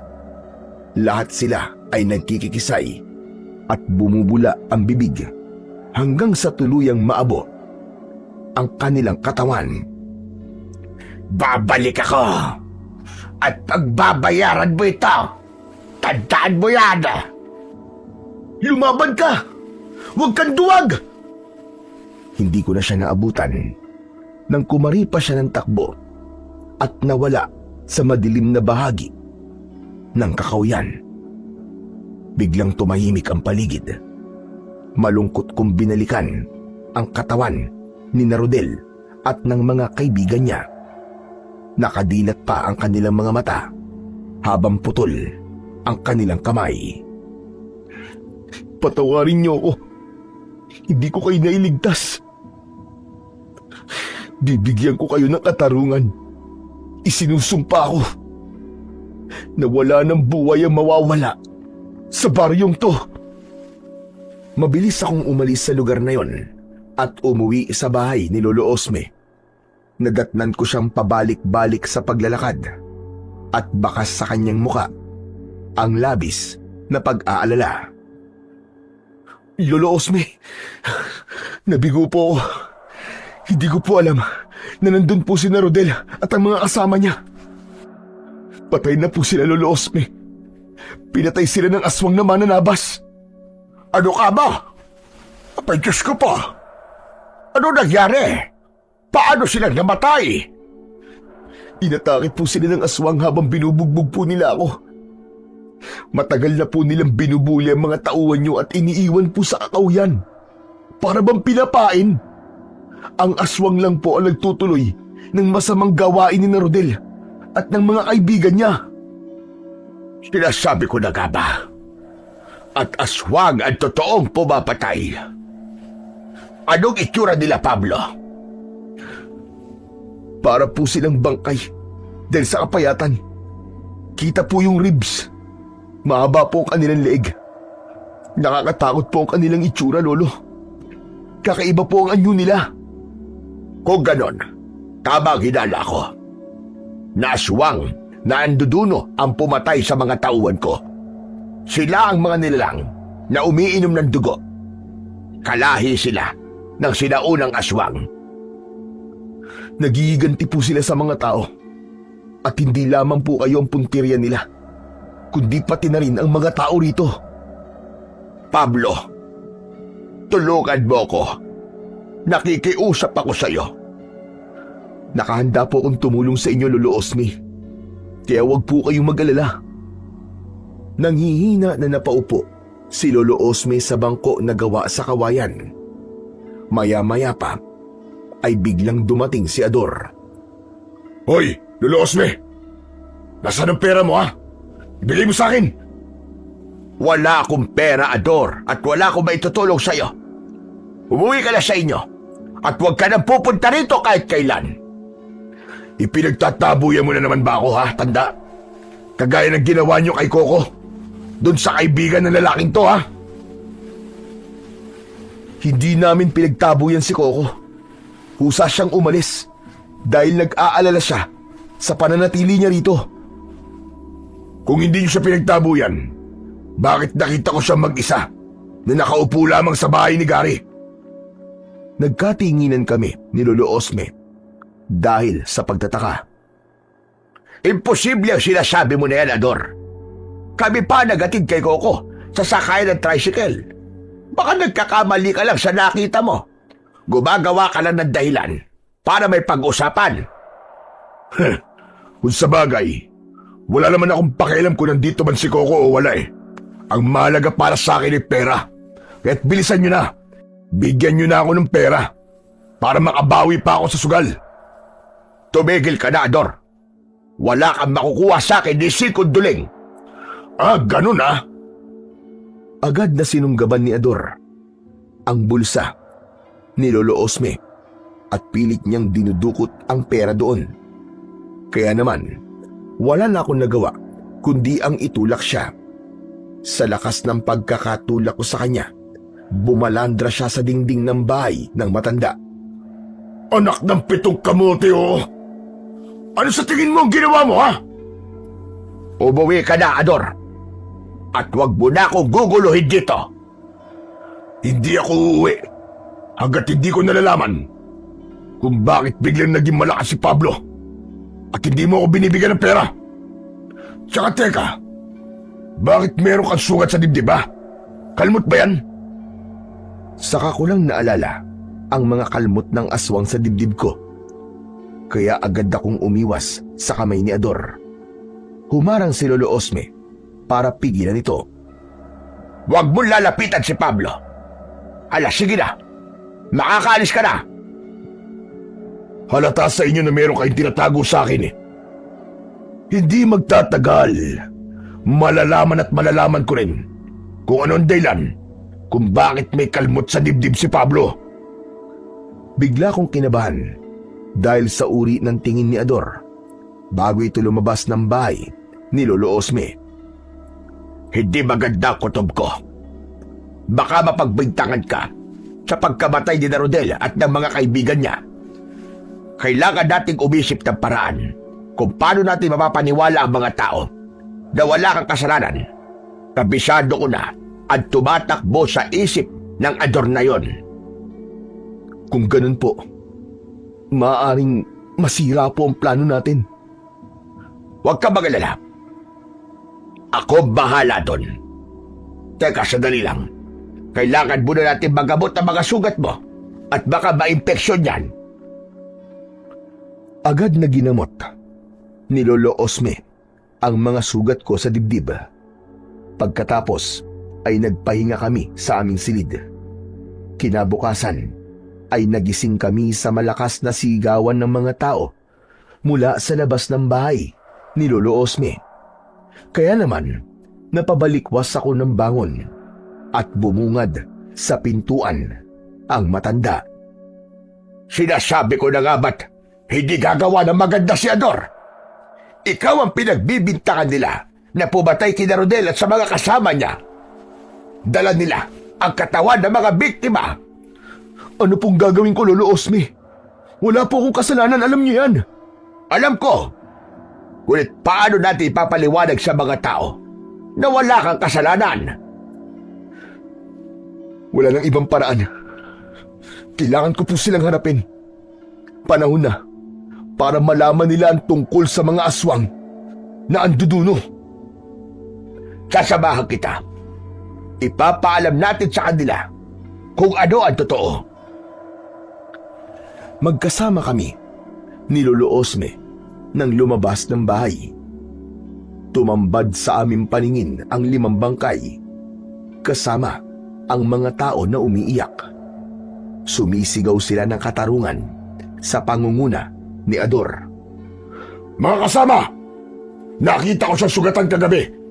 Kaya natitiyak ko na siya ang pumatay sa inyong kaanak. Walang katotohanan yan, mga kasama. Wala po akong kasalanan. Hindi po ako ang totoong bumatay sa kanila. Sinungaling ka. Alam ko na ikaw lang ang gagawa nito. Gusto mong masolo ang trabaho mo. Kaya mo sila pinatay. Tumigil ka, Ador. Minsan na ako nagkamali ng paratang sa tao. Huwag mo nang ulitin ang pagkakamaling yon. Ako ang makapagpapatunay na hindi si Pablo ang pumatay kina Rodel. Huwag na kayong magmalinis, Lolo Osme. Sanay na kayong gumawa ng kasinungalingan eh. Kaya bakit pa namin kayo paniniwalaan? Sige nga. Di ba mga kasama? Kailangan natin magkaisa. Ipakulong si Pablo at palayasin si Lolo Osme sa baryo natin. Sabay-sabay na nagsigawan ang mga tao na sumasang-ayon sa mungkahi ni Ador. Isang bagay na masakit sa damdamin ni Lolo Osme. Pagkatapos kayong tulungan ni Lolo Osme, ganyan pa ang isusukli nyo? Ang paalisin siya sa baryo nyo? Pambihira kayong lahat. Wala kayong mga puso. Napakasama nyo. Kaya naman siguro pinagigantian na kayo ng aswang. Dahil sa pagkakamali nyo. Tumigil ka, Pablo. Hindi mo kami malilinlang. Ikaw ang tumigil. Sa kapaparatang ng kung ano-ano sa akin. Kapag tuluyang umalis si Lolo Osme dito, ikaw ang makikinabang sa lahat ng maiiwan niya. Kaya mo to ginagawa. Isa pa, wala kang patunay na ako talaga ang pumatay kina Rodel at sa mga kaibigan niya. Kaya mag-iingat ka sa pambibintang na ginagawa mo. Sigurado ko sa sinasabi ko at hindi totoo ang mga aswang-aswang na yan. Kaya mga kasama, naniniwala ba kayo sa dayuhan na to? Walang sumigaw. Hindi sila sumang-ayon sa tanong ni Ador. Sa halip, yumuko lang sila na parabang nahihiya.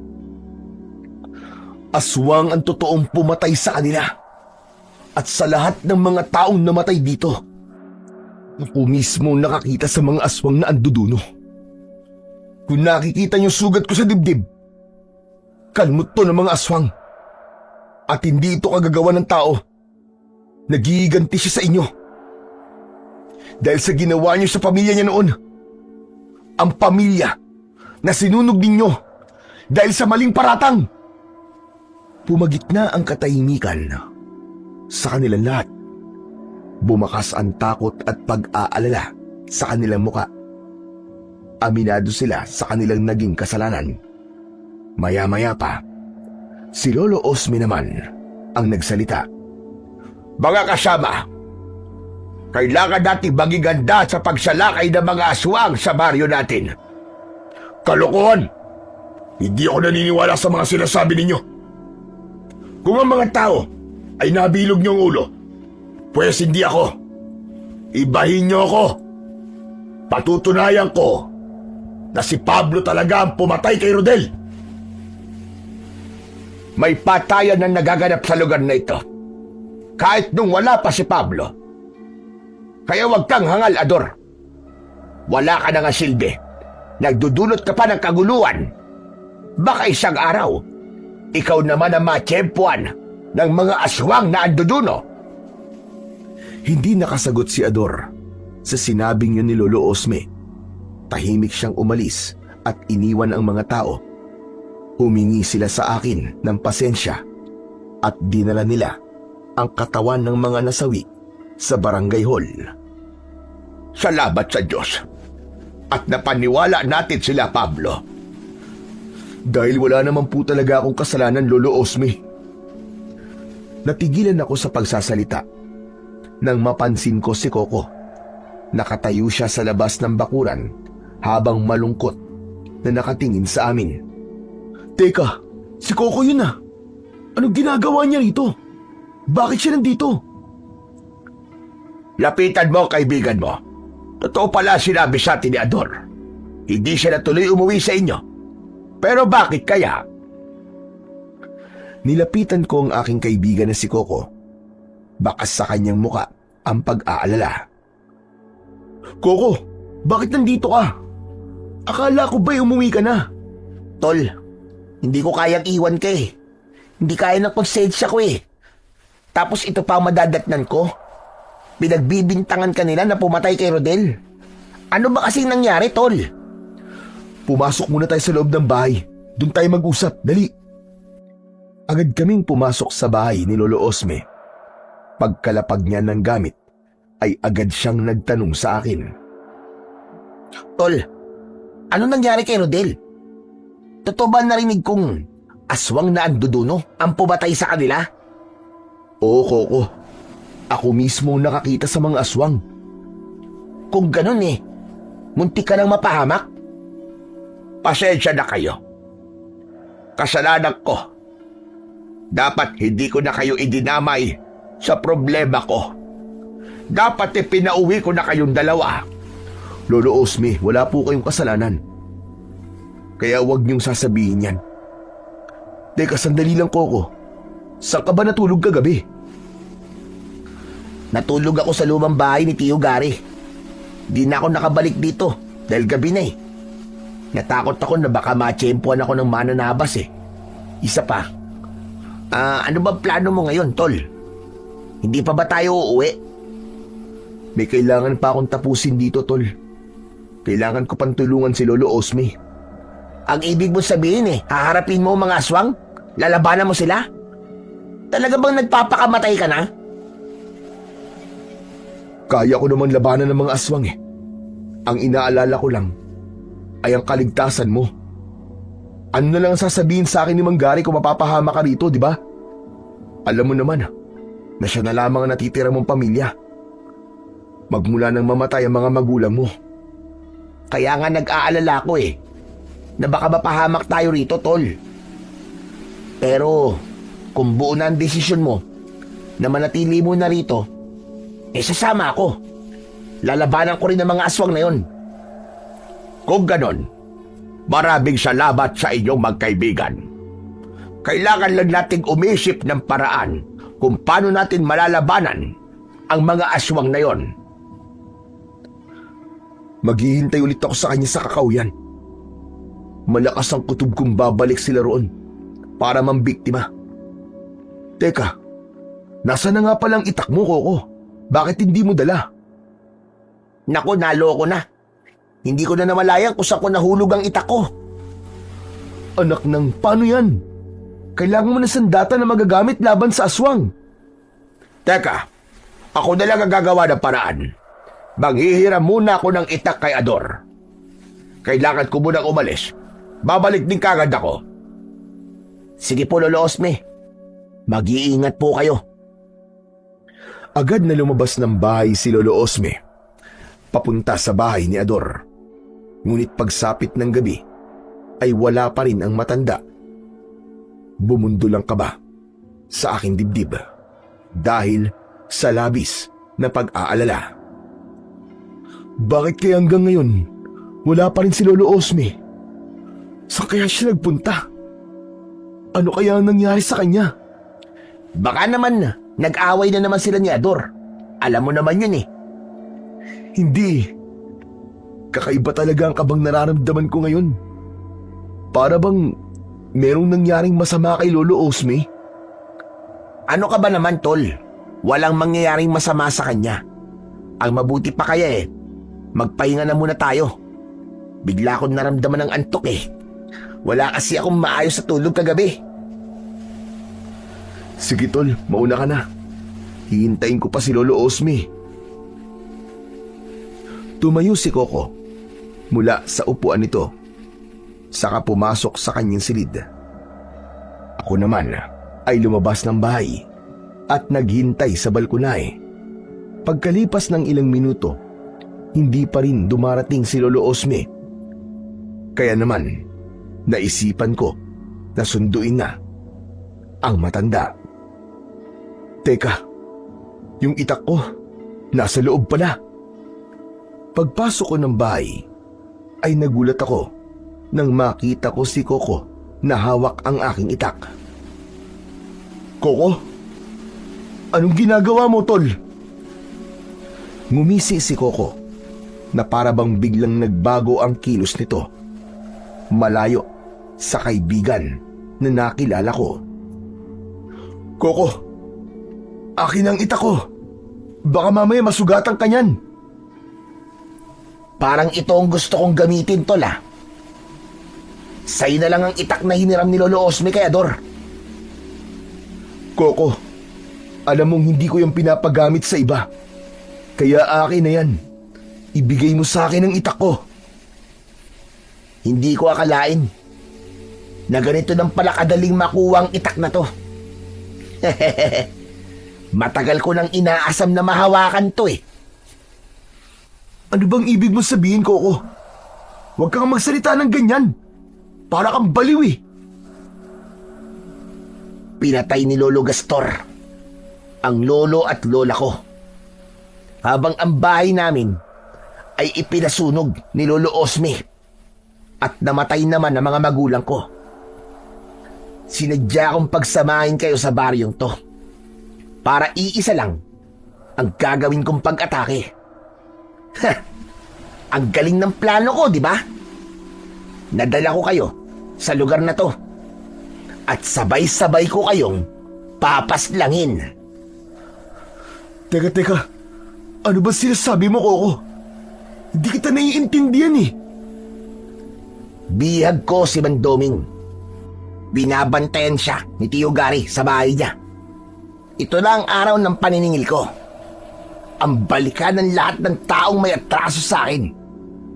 Kasama sa pagiganti ko, ang patay ng lahat ng kaanak ng mga taong sumira sa buhay ko.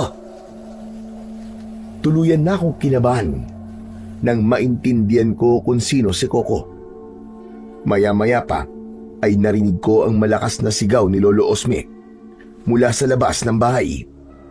Pablo, mag-iingat ka! Si Coco ang anak ng mga taong sinunog ng taong bayan. Kalaban siya. Siya ang pinuno ng aswang na anduduno. Kasama namin ang tatay mo. Iniligtas namin siya mula kay Gary. Papatayin ka niya. Kasama ka sa paghihigantihan niya. Dahil sa aking mga narinig, agad akong sumunggab kay Coco para agawin ang itak. Ngunit malakas siya, kaya bumalandra ako sa dingding. Nasira yon, kaya bumagsak ako sa lupa. Itinutok niya sa akin ang itak habang nakangisi. Akala ko ba makapangyarihan to? Bakit parang wala yatang bisa? Coco, itigil mo na to. Wala kaming kasalanan sa'yo. Bakit mo to ginagawa? Isinumpa ko na uubusin ko ang lahi ng mananabas. Maging ang angkan ni Lolo Osme ay papatayin ko. At hindi mo ako mapipigilan sa gagawin ko. Lilimasin ko ang lahat ng mga tao rito. Mula sa aming harapan, nagpalit bigla ng anyo si Coco. Naluluwa ang aking mga mata dahil sa aking natuklasan. Walang kasing sakit na malaman na ang dati kong kaibigan ay kaaway ko palang mortal. Lumapit sa akin si Coco at inatake niya ako ng taga. Nakaiwas ako at gumanti sa kanya ng sipa na tumama naman sa kanyang muka. Muli ko siyang sinunggaban. Nagpambuno kaming dalawa, pero tinamaan ako ng siko niya sa akin dating sugat hanggang sa napaatras ako at bumagsak sa lupa. Kasabay ng malakas niyang pag-angil, sumalakay ang kanyang mga alagad. Sumalubong naman sa mga aswang ang taong bayan, sa pamumuno naman ni Ador at ng aking ama. Nagpambuno silang lahat, kaya napuno ng ingay ang loob ng bakuran ni Lolo Osme. Mabilis akong bumangon at hinarap si Coco. Labag man sa kalooban ko ang labanan ka. Ngunit hinihingi na ng pagkakataon para matigil ng paghiganti mong walang kwenta. Hindi ikaw ang nasasaktan. Hindi ikaw ang nawalan. Kaya nasasabi mo yan. Sinira nila ang buhay ko.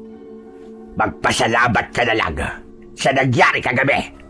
Dahil kung hindi ko napatay si Rodel, natitiyak ko na ikaw ang papatay nila. Hindi ko magiging utang na loob sa'yo ang pumatay ng taong walang kalaban-laban. Wala na rin naman saysay kahit magpasalamat ako sa'yo. Dahil sa dami ng pinatay mo, masahol ka pa sa demonyo. Pwes, ipapakita ko sa'yo ang pagiging demonyo ko! Mabilis na kumilos si Coco at sa isang iglap, 3 kagad na tao ang naputulan niya ng kamay. Kasama na roon si Ador. Anak ng putya! Hindi maaari ito! Ang kamay ko! Lolo Osme, ang kamay ko naputol! Ang sakit! Ako na lang! Tama na! Ako na lang! Ako na lang ang parusahan mo! Wala silang kasalanan sa'yo! Ako na lang! Kulang pa ang buhay mo sa buhay na kinuha mo sa akin. Buong angkan ko ang pinatay ninyo. Kaya uubusin ko rin ang lahi nyo. Isasama ko kayong lahat sa impyerno. Umatake ng taga si Coco kay Lolo Osme. Ngunit mabilis akong humarang at sinalo ang kanyang kamay. Sinuntok ko siya sa leeg at inagaw ko sa kanya ang itak. Wala ang karapatan sa sandata kong ito!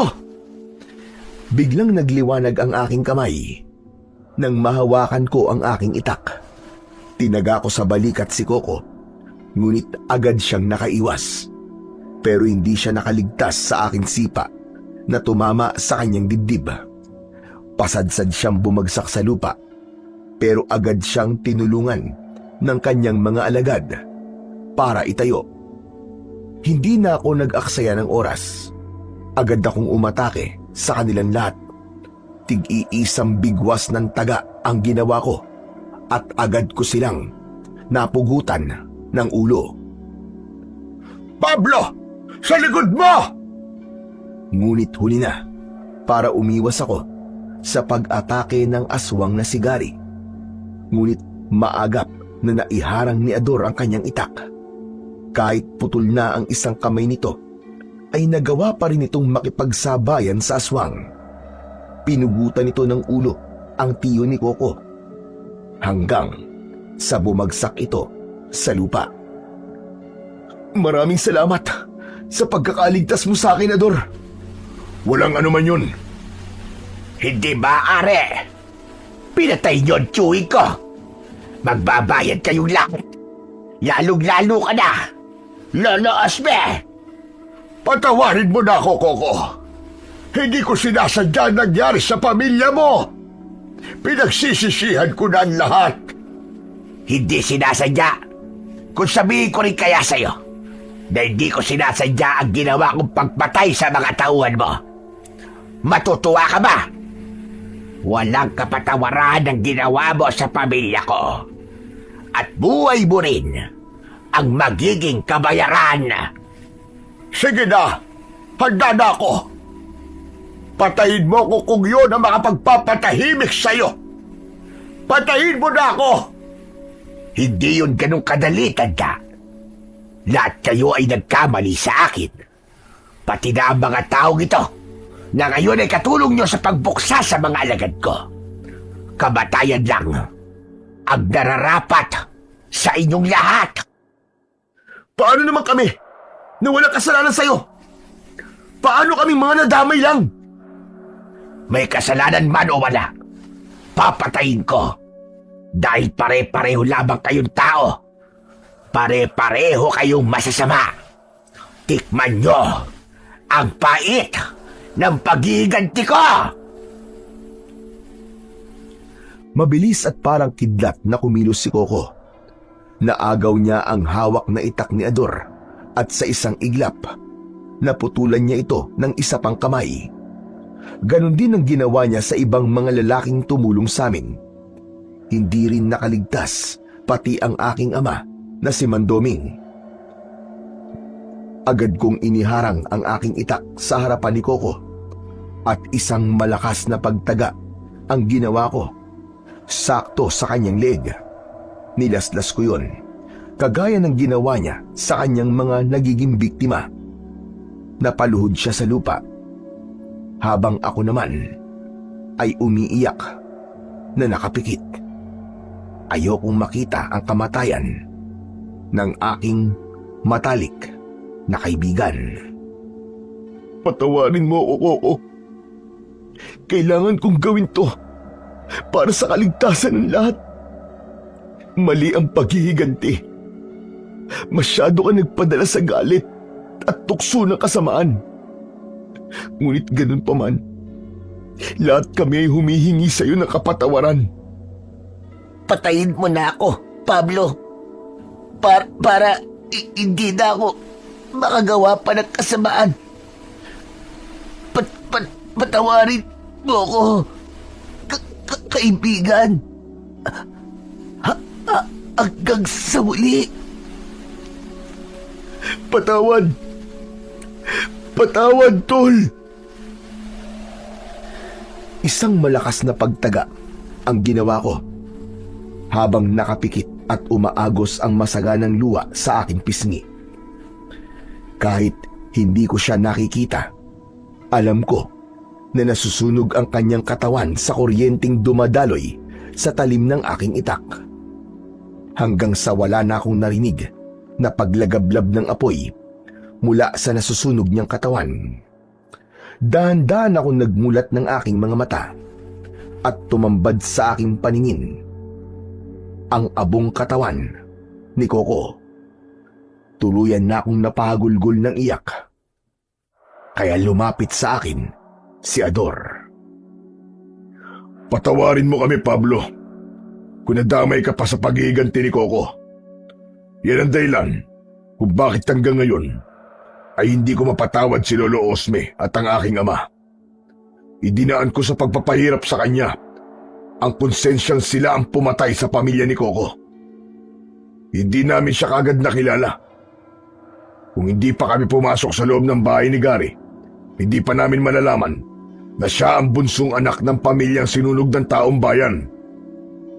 Ngayon, ay alam niyo na ang paratang sa kapwa ay masama. Dahil magdudulot lamang yun ng kaguluhan, paghihiganti, at maaari pang mauwi sa pagpatay.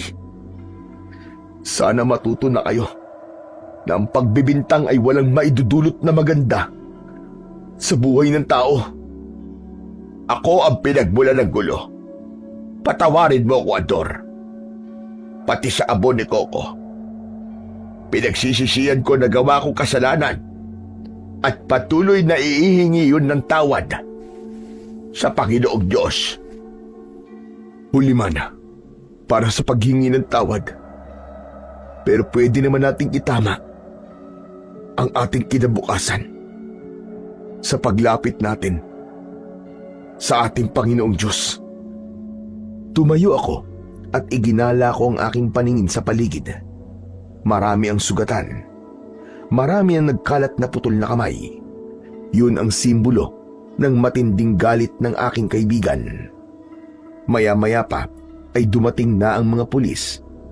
Nalaman nila na si Coco ang totoong pumatay sa mga biktima. Yun ang dahilan kung bakit karamihan sa mga taong nakatira sa baryo ng Santilro ay putol ang kanang kamay. Muli kaming bumalik sa aming baryo kasama si tatay. Itinabi ko ang aking itak at kinalimutan ang mga nangyari. Natutunan ko na ang pagpaparatang ng mali sa kapwa ay masama. Magdudulot lamang yon ng paghihiganti at pagpatay. Hanggang pati ang kadiliman ay kinuha na ring kakampi upang maisakatuparan ang paniningil sa mga taong nakagawa sa kanya ng kasalanan. At sa bandang huli, buhay pa rin ni Coco ang naging kapalit. Hanggang ngayon, naaalala ko pa rin ang aking kaibigan. Sana ay umiral na lamang sa kanya ang pagpapatawad kesa ang paghihiganti. Kasama ko pa sana siya ngayon at baka meron ng sariling pamilya. Hanggang dito na lamang po ang aking istorya. Lubos na nagpapasalamat, Pablo.